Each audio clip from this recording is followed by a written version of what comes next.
My name is Alexa Morgan, and I am the Director of Public Relations here at the Hemingway Home and Museum.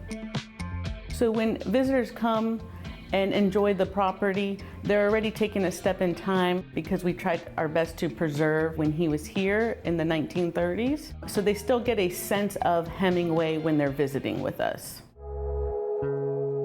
Our visitors are from every end of the spectrum. They're history buffs, love Hemingway, read many of his books, or they've heard about all our cats. Hemingway and Pauline, which was his second wife, traveled to Key West to pick up a Ford Roadster that her Uncle Gus purchased for them. During that time, they stayed on the island and after a few weeks fell in love and decided to purchase a home of their own. In that time, he had finished A Farewell to Arms, and with that inspiration wanted to continue writing and being here. So they found this property here. It was not in the best shape, so they had to renovate. Pauline, being an employee of Vogue, was very into fashion and high-end details, and when they were working on the renovation, she kind of took the lead on that and imported many glass chandeliers that she installed in the home, along with retiling the bathrooms and things like that, all those extra details. This originally was the hayloft of the property, and he had a catwalk from his bedroom that extended right here to this floor.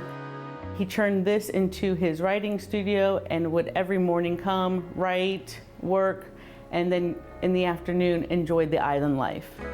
Even in this writing studio, we have one of his typewriters. He had multiple typewriters. This is just one of many of his. While here in the writing studio, he completed The Snows of Kilimanjaro, To Have and To Have Not, The Green Hills of Africa, and many other of his short stories and other works. With his writings, I know like To Have and To Have Not was more heavy of like Key West characters, more inspired of what he would see and who he would interact with while here on the island. When he wrote Old Man the Sea, he was no longer living here, but it was a lot of like the deep sea fishing that he was introduced to while living here.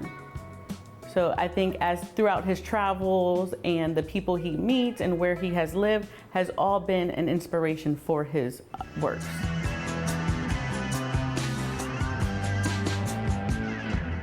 So right now we are offering a writing experience where guests can come on property and enjoy the writing studio, the home, and the gardens privately, and maybe get sparked with some kind of inspiration to write their future novel or any kind of writing piece. Well, it's something we've never offered before, and going to other museums and visiting, there's always some kind of behind the scenes or some kind of experience you can enjoy. And everyone is always drawn to our writing studio. So we thought, why not open it up for other writers? We are opening the experience throughout the weekdays. So they just have to inquire and make sure the date is available and we can book that for them. Our first booking, it was actually a husband booking it for his wife as a birthday gift. She is an up-and-coming author, so he wanted to give her a spark of inspiration while they visit in the Keys.